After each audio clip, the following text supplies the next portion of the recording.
Okay. Hi, Ryan. Hello. How are you? Okay, how are you? I'm okay. And this is Calypso. So, how long have you experienced homelessness for? Since 2010. And, the background is going to be hard.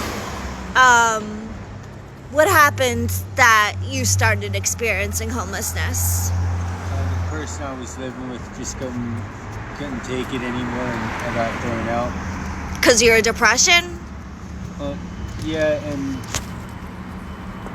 he wanted me to panhandle. Panhandle? Yeah. Okay. So you left, and then what happened? I bounced around from place to place and then ended up finding the shelter. So, you experienced homelessness since 2010 and you found Breaking Bread. So that had to be 2022?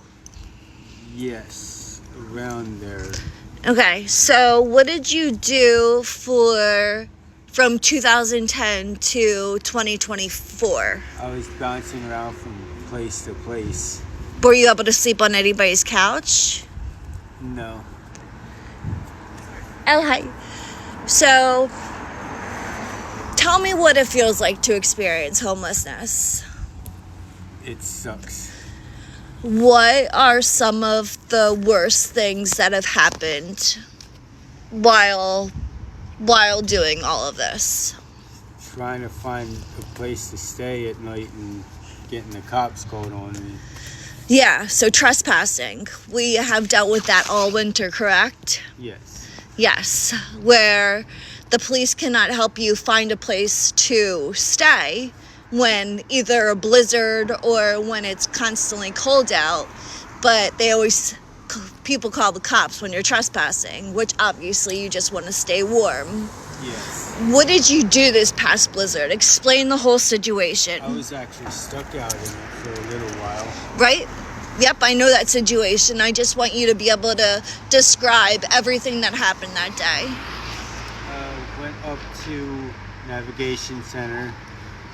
Thought you could get in there. Yep, I called the police and they gave me a phone number to call and they told me to direct you to somewhere that was 45 minutes away, like walking distance. So you got there and they wouldn't let her in. Right. And they did not tell me this at all. So what happened after that, though? So the doors were shut on you, and had to wait outside. How many hours? From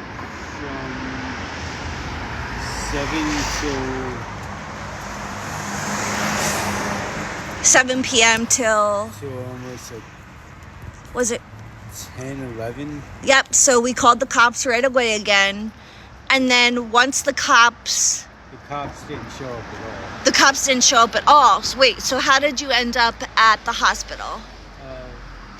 A friend of mine had a breakdown and called an ambulance. Okay. So you were able to ride with her?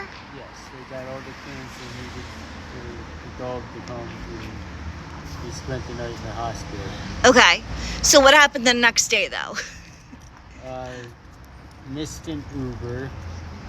Did they Uber you, or did you Yeah, they called an Uber, but we missed it. We got ready at the same time that it showed up. So how did you where'd you go after that? A friend got an Uber from me here. Okay, and then what happened during the next day during the blizzard? We stayed. Do you remember?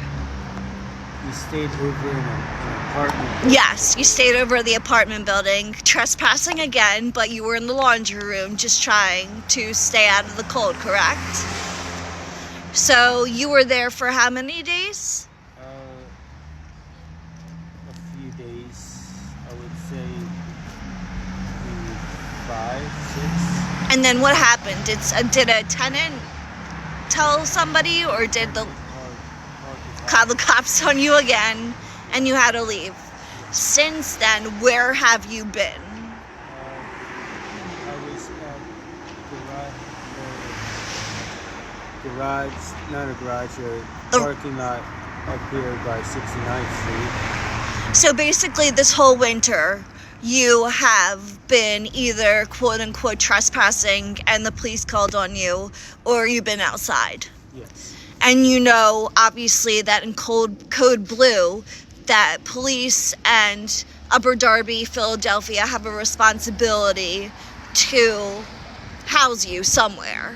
Yeah. In nicer words, obviously, what would you want to say to police, politicians about who you are as a person and experiencing homelessness? Like, how has this impacted you and your self-esteem, your self-worth? Like, It doesn't make me feel good at all. I just want a place that we can be warm and safe. how many days have you gone without eating at once? About 2 weeks. 2 weeks? Yeah. Yeah, I know that you've wasted away a lot this winter. And how long has Calypso at one point gone without eating? A few days. Right. So last week we decided that I was going to put you on Facebook and ask for help. You've had a bunch of support so far. What do you have to say to those supporters? Thank you for supporting us. We really appreciate it. And we've done a GoFundMe. Yeah. We've raised some money yet, but I want you to go viral because I want people to know you as a person, not to be confused with just some quote-unquote homeless person on the street. If you had to say 3 positive words about yourself, what would you say? Strong, thick-headed, and determined. And what would be the first thing you did if you got a room to rent or an apartment? I would be excited because she would be out of the cold. Yeah? So, are you a little bit more positive now that people are helping and people see you? Yes. And what would you like to say to everybody that says, do it yourself? Like, can you explain the barriers of why it is so hard to just get an apartment or like find a room for rent? Can you just explain the logistics of how difficult it is to just be able to do that? It's difficult. Financial wise? Yes, financially. And it makes it that much more difficult when you have a pet. Yes, when you have a pet. We are trying to get her rabies shots and a doctor's note that she is an emotional support dog. Our goal is to either get you into a homeless shelter so that we could raise enough money for you to get a room for rent or an apartment. That's our next goal, is to get her rabies shots and a doctor's note. Yes. Is there anything else that you would like to say to people? Can you explain why you're not a homeless person, but a person experiencing homelessness? Experiencing homelessness. That is not who you are. No. Homeless is a description of a person. Like, you are not homeless. You are independent. You are self-sufficient. You are strong. Yes. Homeless does not define you. No, it doesn't. So that's why we say people experience homelessness, not that they are homeless. So can you say one more time to all the supporters? Anything else? Thank you again. All right. Awesome. I wanted to do this to share actually who Ryan is and who Callie is. Thank you all for supporting him. Donations are going to my house. He's right down the street from me. I'm holding everything, and then I just bring it to him nonstop. I cook for him. I do whatever.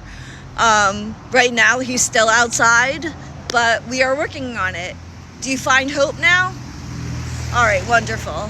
We love you. Love you guys.